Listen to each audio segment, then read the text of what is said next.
جو ہے نا وہ پتھر انہوں نے مارا، وہ اس کے جو ہے نا آنکھوں سے گزر کے دماغ تک چلا گیا، وہ مر گیا، جالوت مر گیا، وگرنہ وہ گھر کے آہن تھا، اس کو کہیں وار کیا ہی نہیں جا سکتا تھا، ہر طرف لوہے میں ڈوبا ہوا تھا، تو اسے کیسے مارا جاتا؟ تو وہ انہوں نے اس طرح مار دیا، قتل داؤد و جالوت وآتاہ اللہ الملک والحکمت وعلمہ مما یشاء، تو اس کے نتیجے میں اللہ تعالیٰ نے اسے بادشاہی بھی دی، حکمت بھی دی، اور جو اسے سکھایا جو اللہ نے چاہا۔ اس کے بعد یہ بات آئی وَلَوْلَا دَفْعُ اللَّهِ النَّاسَ بَعْضَهُمْ بِبَعْضٍ، اگر اللہ تعالیٰ بعض لوگوں کے ذریعے سے بعض کو دفع نہ کرے، دفع کرنا ایک ہم کہتے ہیں دفع ہو جاؤ، اصل مطلب اس کا کیا ہوتا ہے؟ ہٹانا۔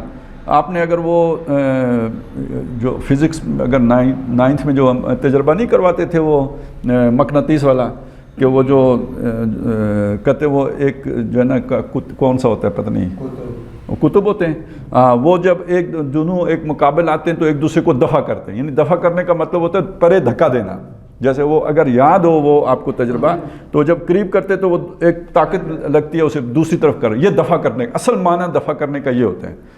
تو دفع یعنی اگر اللہ تعالیٰ بعض کو بعض کے ذریعے سے دفع نہ کر دے، یعنی ہٹا نہ دے، معزول نہ کر دے، ان کے اقتدار کو زوال نہ دے دے، جیسے جالوت کو اللہ نے دفع کر دیا داؤد کے ذریعے سے، اب بات صاف ہو گئی۔ تو وَلَوْلَا دَفْعُ اللَّهِ النَّاسَ بَعْضَهُمْ بِبَعْضٍ، اگر اللہ بعض لوگوں کے ذریعے سے بعض کو دفع نہ کر دے، لَفَسَدَتِ الْأَرْض، زمین میں فساد مچ جائے۔ اس کا مطلب ہے ظالم لوگ جو ہوتے ہیں وہ فساد کرتے ہیں، تو جب فساد حد سے بڑھ جاتا ہے تو اللہ تعالیٰ پھر کچھ ایسے لوگ کھڑے کرتا ہے کہ جو اللہ کے نام پر جنگ و جدال کر کے ان کا ظلم ختم کرتے ہیں۔ تو یہ جو اسلام کی جنگ ہے یہ برائے ظلم نہیں ہے۔ دیکھیں اسکندر اعظم نے بھی جنگ کی، اس نے کیوں جنگ کی؟ علاقے فتح کریں، مال غنیمت جمع کریں، ملک کے ملک ہماری دسترس میں آ جائیں، رعایا بڑھ جائے، مملکت وسیع ہو جائے، یہ مقاصد ہے نا۔ اس مقصد کے لیے لڑنا یقیناً جو ہے نا وہ انسانی فطرت اس سے اباع کرے گی، لیکن ظلم کا خاتمہ کرنا۔ اب آپ ایک چیز کو دیکھیں نا، امریکہ عراق میں لڑنے آیا، امریکہ افغانستان میں لڑنے آیا، ہمیں برا لگا ٹھیک ہے، لیکن ادھر تو لوگوں کو برا نہیں لگا نا، وہ بھی انسان تھے، انہیں کیا سمجھایا گیا کہ کیوں ہم لڑنے جا رہے ہیں؟ انہیں بتایا گیا کہ یہ ملا عمر اور طالبان بہت ظالم لوگ ہیں، یہ انسانوں کے اوپر بڑا ظلم کرتے ہیں، ہم انسانوں کو ان کے ظلم سے نجات دلانے کے لیے جا رہے ہیں۔ یہ جو صدام حسین ہے یہ بہت ظالم آدمی ہے، اس نے لوگ غلام بنا کے رکھے ہوئے ہیں، ہم لوگوں کو آزاد کرانے کے لیے جا رہے ہیں۔ تو لڑائی تو امریکہ نے بھی لڑی، لیکن کس دلیل پہ لڑی؟ ظلم کا خاتمہ اور انصاف کا قیام، اس مقصد کے لیے ہم لڑنے جا رہے ہیں۔ تو گویا جب آپ ظلم ختم کرنے کے لیے لڑنے جائیں تو یہ ایک جسٹیفائیڈ چیز، یہ اس کو غلط نہیں کہا جا سکتا ہے، اس کو ٹھیک کہا جا سکتا ہے۔ اب آپ جوڑ لیجئے کہ اسلام کیوں لڑانا چاہتا ہے، اسلام کیوں کہتا ہے کہ جناب آپ کا جو ہے نا وہ یہ لڑنا جو ہے نا بڑی اچھی بات ہے، اس لیے کہ تاکہ آپ کا اقتدار قائم ہو جائے، اس لیے تاکہ آپ کو دولت مل جائے، اس لیے کہ تاکہ آپ بہت بڑے علاقے پر حکمران بن جائیں، نہیں، ظلم کے خاتمے کے لیے۔ اب اگر آپ کو یاد ہو تو جہاں تک تو نبی صلی اللہ علیہ وسلم کا معاملہ ہے وہ تو خیر اس میں تو میرا خیال ہے کسی کو یہ اشتباہ نہیں ہوگا کہ آپ کو اقتدار کے لیے یہ سارا کچھ کر رہے تھے، یقیناً وہ تو اللہ کے کلمے کی سربلندی کے لیے اور آپ کے جو جان نثار ہیں وہ بھی۔ لیکن ایک واقعہ آتا ہے تاریخ میں کہ جب ایران پر حملہ کیا مسلمانوں نے، اور جو ان کے کمانڈر تھے سعد بن ابی وقاص رضی اللہ تعالیٰ عنہ، ان کے پاس سفارت بھیجی ایرانیوں نے۔ اصل میں یہ آپ کو پتہ ہے نا جو عربی ہے، یہ علاقہ بدوؤں کا علاقہ اور قوم لدہ، بڑی جھگڑالو قوم، سخت مطلب یہ جیسے ہوتے ہیں نا قبائلی قسم کے، اس طرح کے یہ لوگ تھے۔ تو ان کا تجارت بھی ان کا پیشہ تھا، لیکن یہ ڈاکے وغیرہ بھی مارتے تھے، لوٹ لیتے تھے، اور یہ بعض بستیاں تاخت و تاراج بھی کرتے تھے، حملہ کر کے نا پوری بستی یعنی قبضہ نہیں کرتے تھے، لوٹ کے لے جاتے تھے۔ وہ جب والعادیات ضبخا فالموریات قدحا، یہ ان کا تجربہ تھا نا، وہ گھوڑوں والا جو ذکر ہے۔ تو ایرانیوں نے اس وجہ سے یار کہ کون ان سے لڑے گا، لڑنے آ گئے ہیں، عربی لڑنے کے لیے آ گئے ہیں، تو ان کے ساتھ کوئی دے دلا کے کام ختم کرتے ہیں۔ تو انہوں نے پوچھا ان سے، حضرت سعد بن ابی وقاص سے، کہ تم پہلے بھی آتے تھے، مال دولت لے کے چلے جاتے، اب ٹلتے ہی نہیں ہو، سر پہ سوار ہو گئے ہو، واپس ہی جانے کا نام نہیں لیتے، تو کیا مسئلہ کیا ہے، کیا چاہتے ہو؟ انہوں نے کہا انا قد ارسلنا، ہم بھیجے گئے ہیں، ہم آئے نہیں ہیں، ہمیں بھیجا گیا ہے، یعنی ہم مشن پہ مشنری ہیں۔ انا قد ارسلنا لنخرج الناس من ظلمات الجاہلیت الی نور الایمان، تاکہ لوگوں کو ظلم جو جہالت کا ظلم ہے اس سے نکال کر ایمان کی روشنی میں لائیں. وَمِن جور الملوک الی عدل الاسلام، اور بادشاہوں کے ظلم سے نجات دے کر اسلام کے عدل میں لے کے آئیں. اب آپ کو سمجھ آئی نا کہ یہ جنگ کس لیے ہوتی تھی. اب اس میں ایک پہلو تو وہ ہے نا، کسی کو زبردستی کلمہ نہیں پڑھایا گیا کہ کلمہ پڑھو نہیں تو قتل کریں گے، یہ تو کسی کے ساتھ نہیں ہوا. اس کا مطلب ہے وہ ظلم جو ہے نا، یہ جہالت سے نکال کر ایمان میں لانا، یہ زبردستی نہیں ہوگا. جنگ اس کے لیے نہیں ہو رہی، یہ تو صرف ہم بتانے آئے ہیں، یہ تو سکھانے آئے ہیں. لیکن جہاں تک عدل سے نکال کر، یعنی ظلم سے نکال کر عدل میں لانا ہے، یہ بغیر جنگ کے نہیں ہو سکتا. اب یہ دوسرا نقطہ ہے، سمجھ لیجئے کہ یہ جو ظالم ہوتا ہے اس کے منہ کو لگا ہوتا ہے خون، اور خون اس طرح بھی لگا ہوتا ہے کہ وہ لوگوں پر ظلم کرتا ہے، اور خون اس طرح بھی لگا ہوتا ہے کہ اس ظلم میں ہی تو اس کے سارے مفادات ہوتے ہیں. یعنی ایک دکاندار ہے، فرض کریں وہ کسی اور کو دکان نہیں کھولنے دیتا، تو وہ اب اگر کسی نے دکان کھولنی ہے اسے لڑے بغیر کھولی جا سکتی ہے، سوال ہی نہیں پیدا. وہ کھولنے ہی نہیں دیتا، جب تو اس نے بدماش رکھے ہوئے ہیں، جو کھولے گا اس کی دکان کو آگ لگوا دے گا. آپ تو سارے نہیں، بعض کو پتہ ہوگا جو سفر کیا کرتے تھے، شاید آپ کو بھی پتہ ہو کہ جب شروع میں نا ہمارے اس سڑک کے اوپر کوئی ایک آدھ گاڑی ہی ہوتی تھی، پبلک سروس بس. تو اگر کوئی دوسری گاڑی آ جائے نا تو وہ رستہ بند کر کے اس کی پھینٹی لگاتے تھے کہ تم اس سڑک پہ اوپر آئے کیوں ہو، یہ تو ہماری سڑک ہے. ٹھیک ہے، ابھی بھی وہ یعنی جو یہاں لوکل چلتے ہیں وہ دوسروں کو تو سواری نہیں اٹھانے دیتے. تو یہ سمجھ لیجئے کہ مفادات وہ چیز ہوتی ہیں کہ جو عقل سے نہیں سمجھائے جا سکتے، کہ آپ یہ کام چھوڑ دو، آپ یہ جو ظلم کرنا ہے یہ چھوڑ دیں، جی ظلم بڑی غلط چیز ہے، تو آپ کو جو جنت میں حوریں ملیں گی. تو انہیں بندہ ظلم نہیں چھوڑتا. آج تک پیغمبروں کی دعوت کے نتیجے میں بھی کسی نے ظلم نہیں چھوڑا. فرعون نے چھوڑ دیا موسیٰ علیہ السلام کے کہنے پر، نمرود نے چھوڑ دیا ابراہیم علیہ السلام کے کہنے پر، ابو جہل نے، ولید بن مغیرہ نے، عتبہ ابن ربیعہ نے، ابی ابن خلف نے محمد رسول اللہ کے کہنے پر چھوڑ دیا صلی اللہ علیہ وسلم. نہیں، کوئی ظالم اپنا ظلم نہیں چھوڑتا، کتنے ہی عمدہ پیرائے میں بات کیوں نہ کی گئی ہو. تو اب وہ ظلم چھڑانے کے لیے پھر اس کے ساتھ پنجہ آزمائی کرنی پڑتی ہے، کیونکہ اس ظلم میں اس کو جو ہے نا وہ سونے کا نوالا کھانے کو ملتا ہے نا. اس ظلم کے نتیجے میں اس کی اولادیں وہ کچھ انہیں نصیب ہوتا ہے کہ جو غریب کے جو ہے نا وہ سوچ سے بھی باہر کی چیزیں. تو یہ ظلم وہ شے ہے کہ جس کو ختم کر کے عدل کی طرف لے کے آنے کے لیے یہ کام کرنا پڑتا ہے. ایک بات تو یہ ہو گئی. دوسری بات دیکھیے یہاں پہ یہ بھی بتائی، یہاں یعنی ایک تو قرآن مجید کے مجموعی اس کو سامنے رکھیں تو یہ معنی سامنے آئے گا کہ یہ جو اسلامی جنگ ہے، یہ جنگ یعنی محض خون خرابے کے لیے نہیں ہے، یہ اقتدار کو قائم کرنے کے لیے نہیں ہے، بلکہ یہ ظلم کے خاتمے کے لیے اور عدل کو قائم کرنے کے لیے. یہ تو اس کا گریٹر مشن سامنے آ گیا. اب آئیں دوسری چیز کی طرف، اور اس دوسری چیز کا تعلق ہے آخرت کے ساتھ. یہ پہلی چیز کا تعلق دنیا کے ساتھ ہے، دنیا میں انسانوں کے لیے آسانی پیدا کرنا اور ان کے لیے زندگی کو آسان بنانا، یہ پیغمبروں کا مشن ہے. حضور نے فرمایا میں آسانی کرنے کے لیے آیا ہوں. تو آسانی عدل میں ہے، امن عدل میں ہے، سکون عدل میں ہے. آگے چلیں. دوسرا دنیا کا مقصد جو انفرادی طور پر ہے وہ کیا ہے؟ ہم دنیا میں کیوں ہیں؟ ہم کہتے ہیں امتحان کے لیے. قرآن مجید نے یہ بتایا نا، الذی خلق الموت والحیات، اللہ تعالیٰ نے موت کو بھی پیدا کیا اور حیات کو بھی پیدا کیا. یعنی یہاں کوئی جیتا ہے، کوئی مرتا ہے، کوئی آتا ہے، کوئی جاتا ہے. یہ سلسلہ اللہ نے شروع کیا ہوا ہے. کیوں؟ لِیَبْلُوَکُمْ أَیُّکُمْ أَحْسَنُ عَمَلًا. یہ دنیا کی زندگی اس لیے ہے تاکہ اللہ تعالیٰ تمہیں جانچے پرکھے کہ تم میں سے عمل کے اعتبار سے بہترین کون ہے. اب غور فرمائیے گا، ہم نے عمل کس شے کو سمجھا ہے کہ نمازیں کس نے پڑھی ہیں اور کس نے نہیں پڑھی ہیں. ٹھیک ہے نا، داڑھی کس نے رکھی ہے اور کس نے نہیں رکھی ہے. اسی طرح کی چیزیں نا، کون اشراق تک بیٹھتا ہے مسجد میں اور کون پہلے اٹھ کے چلا جاتا ہے. یہی کچھ ہم نے سمجھا ہے نا. اب آئیں ذرا قرآن مجید سے پوچھتے ہیں کہ یہ آزمائش، یہ امتحان کیسے ہوگا، کیسے پتہ چلے گا کہ ہم جو ہے نا ہم اس امتحان میں کامیاب ہیں یا نہیں. الفاظ نوٹ کریں. لِیَبْلُوَکُمْ، کیا بلا لفظ اسی سے بنا ہے. یہ بلا تو ہم بھی استعمال کرتے ہیں نا، فِیہ بَلَاءٌ عظیم، اس میں بہت بڑی بلا ہے. تو بلا کا مطلب آزمائش ہوتا ہے. لِیَبْلُوَکُمْ، تاکہ وہ تمہیں آزمائے کہ تم میں سے اچھا عمل کرنے والا کون ہے. سورہ بقرہ، وَلَنَبْلُوَنَّکُمْ، ہم تمہیں لازماً آزمائیں گے. کیسے آزمائیں گے جی؟ بِشَیْءٍ مِّنَ الْخَوْفِ، خوف سے آزمائیں گے. وَالْجُوعِ، بھوک سے آزمائیں گے. ونقسم من الاموال والانفس، مالوں کے نقصان سے آزمائیں گے، جانوں کے نقصان سے آزمائیں گے، والثمرات، اور محنتوں کے نقصان. یہاں ثمرات پھل تو مال میں آ گیا نا، وہ پھل کے معنی میں نہیں ہے، محنت کا پھل جو ہوتا ہے نا، یعنی آپ نے ایک محنت کی، 20 سال محنت کی، 900 سال محنت کی، نتیجہ کوئی نہیں نکلا تو محنت کا نقصان ہو گیا نا. تو محنت کے نقصان سے آزمائیں گے. وبشر الصابرین، سب پر صبر کرنے والوں کے لیے خوشخبری ہے جی.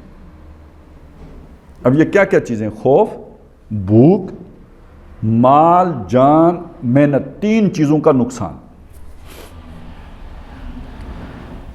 اب لِيَبْلُوَكُمْ أَيُّكُمْ أَحْسَنُ عَمَلًا، ہم دیکھیں گے تم میں سے اچھے عمل. وہ دیکھے گا کہ اچھے عمل کرنے والا کون ہے. تو اچھے عمل کیا ہیں؟ بھوک میں بھی کھڑے رہو، اگر بھوک آتی ہے تو بھی کھڑے رہو، اگر جان پہ بن جاتی ہے تو بھی کھڑے رہو، اگر مال کا نقصان ہوتا ہے تو بھی کھڑے رہو، اور اگر ساری محنت کے ڈوب جانے کا خدشہ ہو پھر بھی کھڑے رہو. کس چیز پر کھڑے رہو؟ انصاف پر کھڑے رہو، عدل پر کھڑے رہو، حق پر کھڑے رہو. کونوا قوامین بالقسط، انصاف کے قائم کرنے والے بن کر کھڑے ہو جاؤ. شہداء للہ، اللہ کے گواہ ہوتے ہوئے. یاد ہے نا پچھلی دفعہ یہ ساری آیتیں میں نے آپ کو سنائی تھی. اب اس جگہ اس کو پلیس کر کے دیکھیے. اب آپ سوچیں اور آپ بتائیں اور آپ خود فیصلہ کریں. ایک آدمی اس میدان سے پسپائی اختیار کر کے جا کے 100 رکعت نماز نفل نیت کر لیتا ہے، یہ کامیاب آدمی ہوا یا ناکام آدمی ہوا؟ امتحان میں کامیاب ہوا یا ناکام ہوا؟ آزمائش تو یہ تھی، امتحان تو یہ تھا. اسی کو کہا یہ اللہ کی مدد ہے. یہاں پہ یہ بات کہی نا، وَلِيَعْلَمَ اللَّهُ الَّذِينَ وَلِيَعْلَمَ اللَّهُ مَن يَنْصُرُهُ، تاکہ اللہ دیکھے مدد کرتا ہے. جان پر بن گئی پھر بھی اللہ کا مددگار بن کے کھڑا ہے. اللہ عدل قائم کرنا چاہتا ہے، اس عدل کو قائم کرنے کے لیے کھڑا ہے. تو گویا جان کی پرواہ نہیں کی، مال کا نوکری سے نکال دیا، پرواہ نہیں کی، مال کا نقصان ہو گیا، پرواہ نہیں کی، محنتوں کا نقصان ہو گیا، پرواہ نہیں کی. یہ اللہ کا مددگار ہے، یہ اللہ کے رسول کا مددگار ہے. یہ تقاضا ایمان ہے، یہ تقاضا ایمان ہے. اس کو سورہ بقرہ میں، سورہ آل عمران میں، سورہ توبہ میں کئی طریقوں سے سمجھایا. فرمایا ام حسبتم ان تدخلوا الجنہ، دیکھیں نا امتحان میں کامیاب ہوں گے تو جنت میں جائیں گے نا. فرمایا ام حسبتم ان تدخلوا الجنہ، کیا تم یہ سمجھے تھے کہ تم جنت چلے جاؤ گے؟ وَلَمَّا يَأْتِكُمْ مَثَلُ الَّذِينَ خَلَوْا مِن قَبْلِكُمْ، ابھی تم پر وہ حالات آئی نہیں جو ان پر آئے تھے جو تم سے پہلے چلے گئے. یعنی صاحب ایمان لوگ جنہوں نے جنت کا امتحان پاس کیا، ان پر جو کچھ آیا وہ تم پر ابھی نہیں آیا ہے. ان پر کیا آیا؟ مَسَّتْهُمُ الْبَأْسَاءُ، ناگوار صورتحال نے ان کو آ پکڑا. مس کرنا، جو کوئی شے آ کے چپک گئی، ساتھ چمٹ گئی، بلا. مَسَّتْهُمُ الْبَأْسَاءُ وَالضَّرَّاءُ، ضرر، تکلیف دہ. مطلب تکلیف دہ چیزیں کیا تھیں؟ یہ ناگوار صورتحال کیا تھی؟ جب آپ پر بھوک آئی تو ناگوار صورتحال ہے نا. تکلیف دہ صورتحال ہے جب آپ کو کوئی زخم پہنچایا گیا، جب آپ کو ماریں پڑیں، جب آپ کو پتھر مارے گئے. یہ تکلیف ہے اس سے یا نہیں ہوگی؟ تو مَسَّتْهُمُ الْبَأْسَاءُ وَالضَّرَّاء، بلکہ حدیث میں تو یہ آتا ہے کہ تم سے پہلے لوگوں کے ساتھ یہ بھی ہوا کہ انہیں جو ہے نا زمین میں گاڑ کے تو آرے سے ان کے جسم کو 2 ٹکڑے کر دیا گیا. اور یہ بھی ہوا، یعنی یہ تو چلیں ایک ہی دفعہ جسم 2 ٹکڑے ہو گیا نا آرے سے، لیکن یہ بھی ہوا کہ باندھ کے اور لوہے کے کنگن لے کے ہڈیوں کے اوپر سے سارا گوشت جدا کر دیا گیا. ٹھیک ہو گیا جی؟ یہ سارا جو ہے یہ کس لیے ہوا ہے؟ یہ امتحان ہے. اب آپ سمجھے امتحان کیا؟ لِيَبْلُوَكُمْ أَيُّكُمْ أَحْسَنُ عَمَلًا، اور وَلَنَبْلُوَنَّكُمْ بِشَيْءٍ مِّنَ الْخَوْفِ وَالْجُوعِ وَنَقْصٍ مِّنَ الْأَمْوَالِ وَالْأَنفُسِ وَالثَّمَرَاتِ. یہ امتحان ہے کہ ہڈیوں کے اوپر سے گوشت جو ہے لوہے کے کنگنوں سے اتار دیا گیا اور وہ ڈٹے رہے اور جمے رہے. یہ صبر ہے. تو تم یہ سمجھے تھے کہ جنت چلے جاؤ گے اس سے پہلے، یہ والی آزمائشوں سے پہلے، ان مصیبتوں سے پہلے، ان بلاؤں سے پہلے. ام حسبتم ان تدخلوا الجنة ولما يأتكم مثل الذين خلوا من قبلكم مستهم البأساء والضراء وزلزلوا. یہ زلزلہ اسی سے بنا ہے. ہلا ڈالے گئے، جھنجھوڑ دیے گئے. حتیٰ یقول الرسول والذین آمنوا معہ، یہاں تک کہ جو رسول ہوتے تھے اس وقت موجود، یعنی اتنے مظالم ہوتے تھے، اتنی تکلیفیں آتی تھیں، اتنی مصیبتیں آتی تھیں کہ جو وقت کے رسول ہوتے تھے وہ والذین آمنوا معہ، اور جو ان کے ساتھ ایمان لائے ہوئے لوگ ہوتے تھے وہ بھی پکار اٹھتے تھے متی نصر اللہ، اللہ کی مدد کہاں ہے، کب آئے گی اللہ کی مدد. ہمارا یہ حال ہو گیا ابھی تک اللہ کی مدد نہیں آئی، یہ کیفیات ہوتی تھی. ساتھ فرمایا الا ان نصر اللہ قریب، سن رکھو کہ اللہ کی نصرت قریب ہے. اب آپ کو نصرت کا لفظ آ گیا نا، مدد کا لفظ آ گیا نا یہاں پہ. یعنی اس قربانی کا نام ہے اللہ کی مدد کرنا، اور بدلے میں پھر اللہ کی مدد ان کے شامل حال ہوتی ہے جو اس سب پر صبر کرتے ہیں. اب اسی کو سامنے رکھ کر نا یہ جو یعنی یہ والا وَلَنَبْلُوَنَّكُمْ بِشَيْءٍ مِّنَ الْخَوْفِ والا مضمون سامنے رکھ کر، اور خاص طور پہ یہ جو ام حسبتم ان تدخلوا الجنہ والا، بلکہ یہ دو مقامات اور بھی ہیں مختصراً میں ان کا بھی ذکر کروں گا، وہ بعد میں کروں گا اس کے، لیکن میں پہلے یہ وضاحت کر دوں کہ سورہ آل عمران میں یہ میرا خیال ہے رکوع نمبر 16 ہوگا یا 15 ہوگا، ٹھیک ہے، نہیں 12 13 14 نمبر ہے کہ وَقَائِم مِّن نَبِيٍّ، کتنے نبی گزرے، قاتل معاہم الربیون، جن کے ساتھ شامل ہو کے اللہ والوں نے جنگ کی. اب یہ دیکھیں جنگ کا مقصد کیا ہے، اللہ کا کلمہ سربلند کرنا. جنگ کا مقصد کیا ہے، عدل قائم کرنا. تو نبیوں کے ساتھ شامل ہو کے جنگ کون کرتے رہے، اللہ والے، ربیون جو اللہ والے تھے، رب والے. وَقَائِم مِّن نَبِيٍّ قَاتَلَ مَعَهُمُ الرِّبِّيُّونَ کثیر، بہت سارے اللہ والوں نے جنگ کی اللہ کی راہ میں. فما وہانوا لما اصابہم فی سبیل اللہ، پھر اللہ کی راہ میں جو مصیبتیں ان پر آئیں تو اس سے انہوں نے ہمت نہیں ہاری. فما وہانوا وما ضعفوا، نہ کمزور پڑے، ضعیف ہوئے، بودے ہوئے. وما ضعفوا وما استقانوا، نہ تھکے. وبشر یہ ہیں وہ صابر جو ہے نا، ان کے لیے خوش، واللہ یحب الصابرین، ایسے صبر کرنے والوں سے اللہ محبت کرتا ہے. وما کان قولہم الا ان قالوا، جب بھی کوئی مصیبت آتی تھی تو ان کا قول نہیں ہوتا تھا مگر یہی کہتے تھے کہ اللہ ہم نے جو گناہ کیے ان کو معاف کر دے، ہمارے معاملے میں جو ہم سے زیادتی ہو گئی وہ ہمیں بخش دے. وانصرنا علی القوم الکافرین، یہ جو کافر ہیں ان کے مقابلے میں ہماری مدد فرما. یعنی وہ ابھی اللہ کی مدد آئی نہیں ہوتی تھی، وہ اللہ کی مدد کر رہے ہوتے تھے. اور اس میں جو مصیبتیں، جو تکلیفیں، جو ان پر جو ٹوٹتی تھی بلائیں، اس پر وہ صبر کرتے تھے، جمے رہتے تھے، اور اسے کہتے تھے کہ یہ اللہ کی طرف سے ہماری آزمائش ہے. فَآتَاهُمُ اللَّهُ ثَوَابَ الدُّنْيَا وَحُسْنَ ثَوَابِ الْآخِرَةِ، ان کو اللہ دنیا کا بھی بہترین بدلہ دیتا ہے، آخرت کا بھی بہترین بدلہ دے گا. وَاللَّهُ يُحِبُّ الْمُحْسِنِينَ، ایسے احسان کرنے والوں سے اللہ محبت کرتا ہے. اب آپ کو کلیئر ہو گیا نا، یہ اصل میں یہ جو مصیبتیں آتی ہیں یہ کس راہ میں آتی ہیں، اللہ کی راہ میں جنگ کرنے کے معاملے میں. وَقَائِم مِّن نَبِيٍّ قَاتَلَ مَعَهُ الرِّبِّيُّونَ. اچھا اب سوچئے اللہ کی مدد کب آتی ہے، یہ ذہن میں رکھیں. جنت کب ملتی ہے، دونوں باتیں ایک ہی ہیں، شرائط دونوں، جنت ملنے کی شرائط اور دنیا میں اللہ کی مدد آنے کی شرائط ایک ہی ہیں، سیم. وہاں پہ وہ بات آ گئی، آیت نمبر 214 تھی وہ جو میں نے ابھی آپ کو سنائی سورہ بقرہ کی، ام حسبتم ان تدخلوا الجنۃ ولما یاتکم مثل الذین خلوا من قبلکم، یہ 214 ہے. 142 نمبر آیت سورہ آل عمران کی، ام حسبتم ان تدخلوا الجنہ، کیا تم نے یہ سمجھا کہ تم جنت میں داخل ہو جاؤ گے. ولما یعلم اللہ الذین جاہدوا منکم ویعلم الصابرین، ابھی اللہ نے تم میں سے چھانٹا ہی نہیں ہے ان کو، یا یوں کہہ لیجیے اللہ نے تم میں سے جانا ہی نہیں ہے ابھی کہ جو تم میں سے جہاد کرنے والے ہیں اور صبر کرنے والے ہیں. کیا مطلب، اب دیکھیے میں بھی دعوے دار ہوں کہ میں ایمان والا ہوں، آپ بھی دعوے دار ہیں کہ میں ایمان والا ہوں. اب کیسے پتہ چلے گا کہ یہ جو ہے نا اس مطلوبہ معیار پر، اس امتحان پر پورے اترے ہیں. یہ جب بلائیں آئیں گی، مصیبتیں آئیں گی، تکلیفیں آئیں گی، مشکلات آئیں گی، مصائب آئیں گے، اس سے جو ثابت قدم رہے گا تو وہ ہوگا کہ جو گویا اللہ کے لیے کھڑا ہے. جو یو ٹرن لے لے گا اس کا پتہ لگا کہ یہ جو ہے نا یہ جو ہے نا یہ دوسری طرف ہے، یہ ناکام آدمی ہے. تو گویا جنت میں جانے سے پہلے یہ چھانٹی ہوگی. تم سمجھے جنت مل جائے گی، ابھی تو یہ چھانٹی ہی نہیں ہوئی. تو یہ چھانٹی در حقیقت وہ امتحان ہے. بات یہاں سے چلی، امتحان کیا ہے، یہ چھانٹی ہو جانا کہ کون اللہ کی راہ میں جہاد کرنے والا ہے، جان مال لگا دینے والا ہے، وہ ساری قربانیاں دینے والا ہے، اور جو بھی مصیبتیں آئیں ان پر صبر کرنے والا. یہ چھانٹی دنیا میں ہوتی ہے. وَلَمَّا يَعْلَمِ اللَّهُ الَّذِينَ جَاهَدُوا مِنكُمْ وَيَعْلَمَ الصَّابِرِينَ. اس میں ایک اضافہ کیا سورہ توبہ میں، وہ آیت نمبر 16 ہے. اس میں یہ بات کہی کہ ہم حسبتم ان تترکوا، تم نے یہ سمجھا تھا کہ تم چھوڑ دیے جاؤ گے، یعنی تمہارا کوئی یعنی سیدھے ہی جنت چلے جاؤ گے، حساب کتاب نہیں ہوگا، یا دنیا میں تم پر کوئی امتحان تمہارا نہیں لیا جائے گا. اس لیے کہ تم نے کہہ دیا کہ ہم جی ایمان لے آئے ہیں۔ وَلَمَّا يَعْلَمِ اللَّهُ الَّذِينَ جَاهَدُوا مِنْكُمْ، ابھی اللہ نے تم میں سے جہاد کرنے والوں کو نہیں پہچانا ہے۔ وَلَمْ يَتَّخِذْ مِن دُونِ اللَّهِ وَلَا رَسُولِهِ وَلَا الْمُؤْمِنِينَ وَلِيًّا، اور جنہوں نے اللہ کے رسول اور ایمان والوں کے علاوہ کسی کو دلی دوست نہیں بنایا۔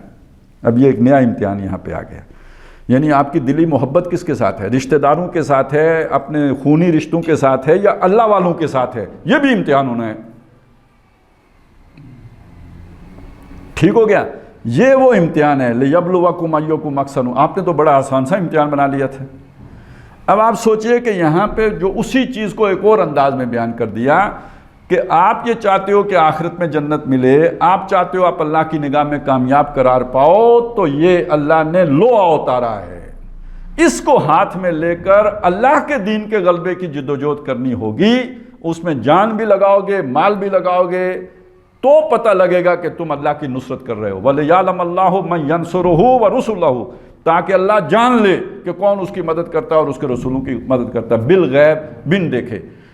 صحابہ اکرام نے چلے رسول تو دیکھے، ہم نے تو وہ بھی نہیں دیکھے نا۔ تو یہ امتحان ہے کہ انہیں دیکھے بغیر اپنا سب کچھ ان کے لیے لگا دینا، وہ کون ہے؟ اس سے پتہ چلا اس کے دل میں واقعی ایمان ہے، کیونکہ جہاں شک ہوگا نا، شک کے ساتھ آدمی ایک قربانی نہیں دے سکتا۔ آپ سوچیں، دے سکتے ہیں؟ اپنے لیڈر پر آپ کو شک ہو کہ پتہ نہیں یہ جو ہے نا اندر سے کسی کے ساتھ ملا ہوا نہ ہو، اس کے لیے آپ اپنی نوکری چھوڑ سکتے ہیں، گردن کٹا سکتے ہیں، گھر کو آگ لگوا سکتے ہیں، اس کے لیے آپ جیل جا سکتے ہیں؟ نہیں کر سکتے۔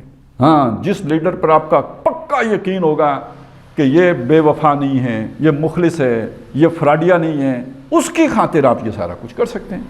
اسی طرح بس سمجھ لیجئے کہ اللہ پر پکا ایمان ہوگا تب بندہ یہ قربانیاں دے سکے گا، شک اگر ہوگا تو یہ قربانیاں نہیں دے سکے گا۔ تو ایمان کا امتحان بھی یہی ہے۔ اور اگر آپ یہ نقطہ سمجھ لیں نا، یہ میں صرف اگر آپ کو بتاؤں، سورہ آل عمران کا جو 13واں رکوع جہاں سے شروع ہوتا ہے نا، وہاں سے لے کے 19ویں رکوع تک اگر آپ سمجھ جائیں، پڑھیں نا، تو یہ سارا مضمون اس کے اندر پرویا ہوا ہے، یا وہ ساری آیتیں جیسے اگر ان آیتوں کو آپ موتی سمجھ لیں تو وہ موتی جس دھاگے کے میں پروئے ہوئے نا، ہار بنا ہوا ہے، وہ دھاگا در حقیقت یہ مضمون ہے جو میں نے آپ کے سامنے رکھ دیا۔ لیکن میں صرف 19ویں رکوع کا مضمون آپ پر کھول دیتا ہوں، اس سے آپ کو بات سمجھ میں آ جائے گی، چونکہ وہاں آ کے اسے کنکلوڈ کیا ہے۔ 13ویں رکوع سے وہ مضمون شروع ہوا، 19ویں پہ آ کے اس کو جو ہے نا بالکل حتمی نتیجے تک پہنچایا۔ اس میں پہلی بات یہ کہی کہ کل نفس ذائقۃ الموت، ہر نفس نے موت کا ذائقہ چکھنا ہے۔ کیوں جی؟ چکھنا ہے نا، جو بھی جاندار ہے اس نے مرنا ہے۔ کل نفس ذائقۃ الموت۔ دوسری بات کیا کہی؟ وَإِنَّمَا تُوَفَّوْنَ أُجُورَكُمْ يَوْمَ الْقِيَامَةِ، تم اپنے پورے بدلے دیے جاؤ گے قیامت کے دن۔ کیا مطلب؟ دنیا میں بدلہ نہیں ملتا، بدلہ کہاں ملتا ہے؟ قیامت کو ملے گا۔ وَإِنَّمَا تُوَفَّوْنَ أُجُورَكُمْ يَوْمَ الْقِيَامَةِ، وہاں تمہیں بدلے ملے گے۔ فَمَنْ زُحْزِحَ عَنِ النَّارِ، وہاں جو آگ سے بچا لیا گیا، وَأُدْخِلَ الْجَنَّةَ، اور جنت میں داخل کر دیا گیا، فَقَدْ فَازَ، وہ کامیاب ہو گیا۔ امتحان کے ساتھ دو چیزیں ہوتی ہیں نا، کامیابی اور ناکامی۔ کامیاب کون ہے؟ جو آگ سے بچا لیا گیا، جنت میں چلا گیا، یہ وہ شخص ہے کہ جو کامیاب ہے۔ ٹھیک ہو گیا؟ امتحان میں، یعنی دنیا کی زندگی امتحان کے لیے تھی، کامیابی یہ ہے کہ جو جنت میں چلا گیا وہ کامیاب ہو گیا۔ اگلی بات کیا کہی؟ فرمایا وَمَا الْحَيَاةُ الدُّنْيَا إِلَّا مَتَاعُ الْغُرُورِ، یہ دنیا کی زندگی نہیں ہے مگر دھوکے کا سامان ہے۔ قرآن مجید کے بارے میں یہ بات جان لیجئے، یہ بات کرتا ہے، بیچ میں خلا چھوڑتا ہے۔ آپ کو جیسے فل ان دی بلینکس نہیں ہوتی، خالی جگہ پور کرنی پڑتی ہے، یہ دو آیتوں کو جوڑنا پڑتا ہے سوچ کے، وہ جڑی ہوئی نہیں ہوتی، مضمون سارا جڑا ہوا نہیں ہوتا، وہ دو باتیں بیان کر دیتے ہیں۔ سیانہ آدمی درمیان میں جو جگہ ہے نا اسے خود پور کرے گا۔ یہ تفسیر کی لکھنے کی ضرورت کیوں پیش آتی ہے؟ اس لیے پیش آتی ہے نا کہ وہ دو باتوں کے درمیان جو خالی جگہ ہے وہ پور کر کے آپ کو بتائیں، تب آپ کو سمجھ آتی ہے۔ اب اس دو باتوں کو جوڑے نا، جو جنت میں چلا گیا وہ کامیاب ہو گیا، دنیا کی زندگی نہیں ہے مگر دھوکے کا سامان ہے۔ بظاہر ان کا آپس میں کوئی تعلق نظر نہیں آیا نا، لیکن اصل بات سمجھیں کیا بات ہے۔ کہ آپ اپنا ٹائم ضائع کر دیتے ہو دنیا کی زندگی میں، جنت کی فکر نہیں کرتے ہو. سمجھ آئی بات کی؟ نمبر 1 بات اتنی ہی نہیں ہے، بات اور بھی ہے. اصل امتحان کیا ہے؟ جان اور مال کی قربانی دینا. پھر تازہ کیجئے، من الخوف، جو نقص من الاموال والانفس والثمرات، یہ ساری دنیا ہے. یہ مال، یہ اولاد، یہ رشتہ داریاں، یہ تعلقات، یہ مال و متاع دنیا، یہ رشتہ و پیوند، یہ سب دنیا ہے یا نہیں ہے؟ اگر آپ یہ سمجھیں گے کہ یہ دھوکے کا سامان ہے تو اس کی قربانی دیں گے. اگر آپ اسے سمجھیں گے کہ یہ اصل ہے تو کیسے قربانی دیں گے اس کی؟ اب سمجھ میں آئی؟ بیچ میں جو خالی جگہ تھی وہ یہ ہے. اصل کامیابی وہ ہے آپ دھوکے میں پڑے ہوئے ہو، اس کامیابی کی فکر نہیں کر رہے ہو، اس کامیابی کے پیچھے لگے ہوئے ہو، اور یہ دھوکے کا سامان ہے. وَمَا الْحَيَاةُ الدُّنْيَا إِلَّا مَتَاعُ الْغُرُورِ. اچھا یہاں تک اب بات سمجھ میں آ گئی؟ ٹھیک ہے جی، آ گئی، مجھے بھی آ گئی، آپ کو بھی آ گئی. ہو سکتا میں بھی سب تقریر کروں کل کہ دنیا کی زندگی دھوکے کا سامان ہے. آپ بھی کسی جگہ پہ بیٹھے ہوں بڑے آرام سے، آپ بھی آیت کوٹ کریں گے، بتائیں گے کہ بھئی یہ دنیا دھوکے کا سامان ہے. پتہ کیسے چلے گا کہ میں کامیاب ہوں کہ میں اس نقطہ نظر کو اندر اتار چکا ہوں یا نہیں اتار چکا؟ اگلی آیت، لَتُبْلَوُنَّكُمْ، تم لازماً جانچے جاؤ گے، فی انفسکم، اپنی جانوں میں، واموالکم، اور اپنے مالوں میں. لَتُبْلَوُنَّ فی اموالکم وانفسکم، مالوں اور جانوں میں جانچے جاؤ گے، پرکھے جاؤ گے. یعنی مال پر بنے گی، جان پر بنے گی تو پتہ چلے گا نا دنیا کو آپ سمجھتے ہو دھوکے کا سامان یا دنیا کو آپ سمجھتے ہو کامیابی کا سامان. اگر مال بچانے کے لیے اللہ کی بات کو پس پش ڈال دیا، مال بچانے کے لیے قربانی نہیں دے سکے، جان بچانے کے لیے ساتھ نہیں چل سکے، تو اس کا مطلب یہ دنیا کو دھوکے کا سامان نہیں سمجھتے ہوئے کل سمجھے بیٹھے ہو. اگر آپ اس کو قربان کرنے کے لیے تیار ہو گئے تو اس کا مطلب یہ ہے آخرت کی کامیابی چاہتے ہو، دنیا کی کوئی پرواہ نہیں ہے. لَتُبْلَوُنَّ فِي أَمْوَالِكُمْ وَأَنفُسِكُمْ. اچھا یہیں پہ نہیں ختم کیا، وَلَتَسْمَعُنَّ مِنَ الَّذِينَ أُوتُوا الْكِتَابَ مِنْ قَبْلِكُمْ وَمِنَ الَّذِينَ أَشْرَكُوا أَذًى كَثِيرًا. تمہیں لازماً سننی پڑیں گی باتیں ان لوگوں سے بھی جنہیں کتاب دی گئی تم سے پہلے، اور ان سے بھی جنہوں نے شرک کیا. اذًا کثیرا، بہت اذیت دینے والی باتیں سننی پڑیں گی. یعنی اس کا مطلب کہ شریف آدمی بات نہیں سن سکتا. شریف آدمی کوئی بات کرتا اس لیے نہیں یار کہ بےزتی ہو جائے گی. تو یہاں تو لوگ کہتے ہیں کذاب. کس کو کہتے ہیں؟ ان کو کہتے ہیں جنہیں الصادق اور الامین کہتے تھے. محمد الرسول اللہ کو صلی اللہ علیہ وسلم الصادق الامین کا 40 سال کریکٹر یہ تھا، یہ کہلاتے تھے. اور جب آپ نے یہ دعوت پیش کی تو اب باتیں سننی پڑی یا نہیں سننی پڑی؟ مجنون ہیں، مسحور ہیں، ساحر ہیں، شاعر ہیں، کاہن ہیں. کون سا الزام ہے جو انہوں نے نہیں لگایا؟ تو جس آدمی کہتے ہیں میرے دنیا میں ہے کیا جی، میری عزت ہی ہے، تو گویا آپ عزت جو آدمی قربان نہ کر سکے اللہ کی راہ میں، وہ بھی اس امتحان میں آگے نہیں چل سکتا. آیا نقطہ سمجھ میں؟ یعنی صرف مال کی بات نہیں ہے، صرف جان کی مالی نہیں بات نہیں ہے، عزت بھی قربان کرنی پڑتی ہے، وہ بھی دینی پڑتی ہے. وَلَتَسْمَعُنَّ مِنَ الَّذِينَ أُوتُوا الْكِتَابَ مِنْ قَبْلِكُمْ وَمِنَ الَّذِينَ أَشْرَكُوا أَذًى كَثِيرًا وَإِن تَصْبِرُوا وَتَتَّقُوا. اس سب پر اگر صبر کرو، وہاں پہ بھی تھا نا وَبَشِّرِ الصَّابِرِينَ وَلَمَّا يَعْلَمِ اللَّهُ الَّذِينَ جَاهَدُوا مِنْكُمْ وَيَعْلَمَ الصَّابِرِينَ. تو یہاں پہ بھی وہی بات، وَإِن تَصْبِرُوا، اگر تم صبر کرو، اور یہ کہ وَتَتَّقُوا، اور اس پر جو ہے نا وہ تقوی کی روش اختیار کرو، فَإِنَّ ذَلِكَ مِنْ عَزْمِ الْأُمُورِ. تو یہ تو بڑی ہمت کے کاموں میں سے. اب آپ سمجھ گئے ہوں گے میرا خیال ہے کہ اصل میں امتحان تو ہے ہی یہ کہ آپ دنیا کو سمجھیں ایک دھوکے کا سامان. اور دھوکے کا سامان سمجھنے کا مطلب یہ ہے، یہ نہیں کہ رہبانیت اختیار کر لینی ہے، دنیا سے کوئی غرض ہی نہیں ہے، نہیں، اس کو استعمال کرنا ہے، محبت اس سے نہیں ہے. جب اللہ کی راہ میں قربان کرنے کی باری آئے تو دیر نہ لگے، اور اگر دیر لگ رہی ہے تو امتحان میں ناکامی ہوگی. اس چیز کو یہاں پہ یہ کہا کہ یہ در حقیقت اللہ کی مدد میں، یہ کسی کو جیسے نا اللہ تعالیٰ حوصلہ افزائی کر رہے ہوں کہ تم کس کی مدد کر رہے ہو؟ اللہ کی مدد کر رہے ہو. ویسے تو امتحان تمہارا ہے، لیکن اللہ تعالیٰ جب آپ اس طرح اپنا آپ اللہ کے لیے وقف کر دیتے ہیں تو اللہ تعالیٰ یہ نہیں کہتے کہ آپ کا امتحان تھا، اللہ یہ کہتے ہیں تم نے میری مدد کی ہے. گویا اعزاز بخش رہے ہوتے ہیں، گویا حوصلہ افزائی کر رہے ہوتے ہیں، گویا اس کی عزت بڑھا رہے ہوتے ہیں کہ یہ میرا مددگار ہے. حالانکہ کیا پدی کا شوربہ، ہم نے کیا اللہ کی مدد کرنی، جو ہمارے مال و اسباب ہے وہ دیا ہوا کس کا ہے، اسی کا ہے، لیکن یہ کہ یہ اللہ تعالیٰ اکرام کرنے کے لیے، اعزاز کرنے کے لیے فرماتے ہیں کہ گویا تم اللہ کی مدد کر رہے ہو، یہ مدد کریں گے تو اللہ کی مدد آئے گی، ان تنصر اللہ ینصرکم، اگر تم اللہ کی مدد کرو گے تو وہ تمہاری مدد کرے گا۔ اب اس میں ایک اور چھوٹا سا نقطہ ہے، وہ بھی سمجھ لیں، پھر ہم جو ہے نا چلیں آج اسی پہ اکتفا کر لیں گے۔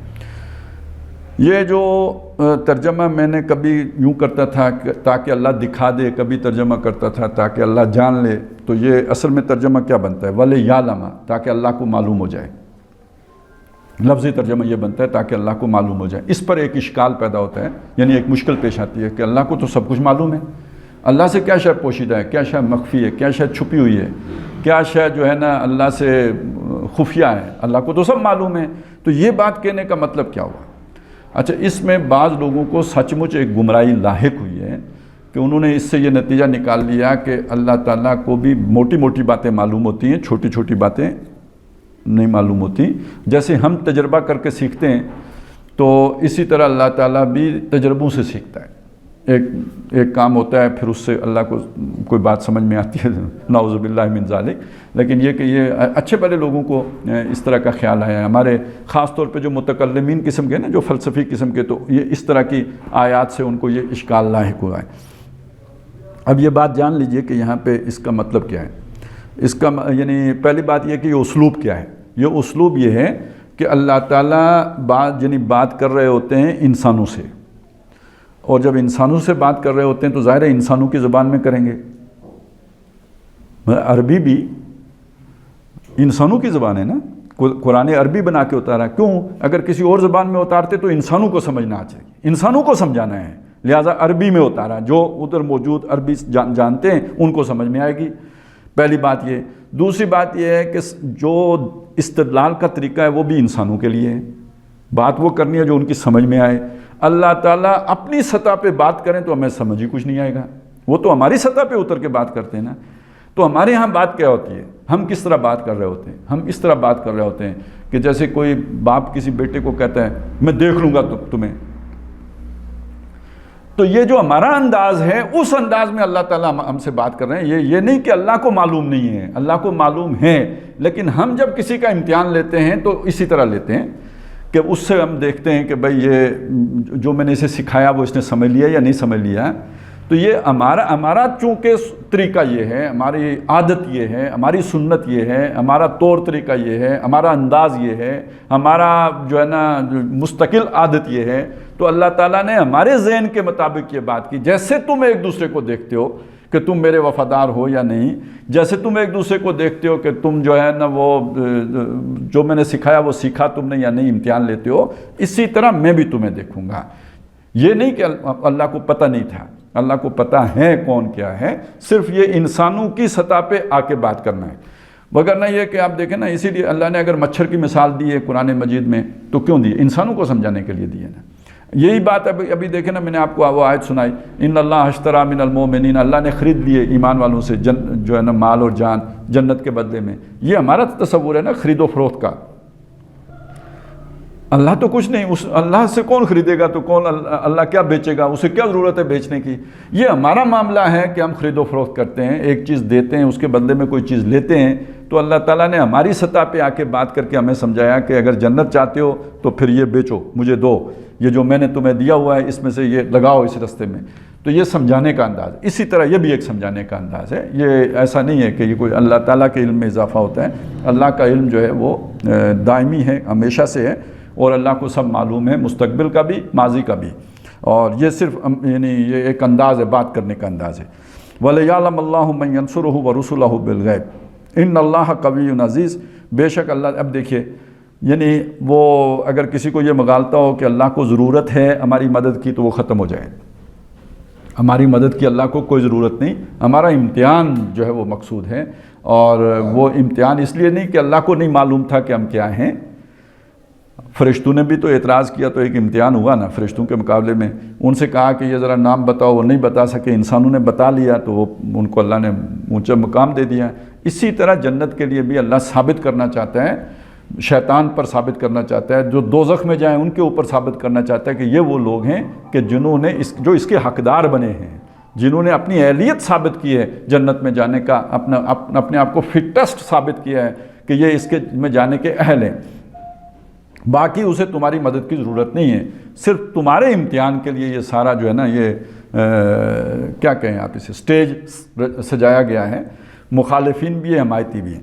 اب آ جائیں آخری بات کی طرف، بس یہ آخری نقطہ ہے کہ یہ دنیا اسٹیج کا لفظ اچھا ہی آ گیا کہ اس میں جو اسٹیج پہ تو جو اداکار ہوتے ہیں تو ان کے پیچھے تو موٹیوز ہوتے ہیں نا، کوئی پیسہ ہوتا ہے، انہیں وہ اداکاری کرنی ہوتی ہے۔ یہاں پہ یہ جو لڑائی بھڑائی ہو رہی ہوتی ہے ساری، ادھر بھی پارٹیاں کھڑی ہو گئیں، ادھر بھی پارٹیاں کھڑی ہو گئیں، تو اس کے پیچھے کیا ہوتا ہے؟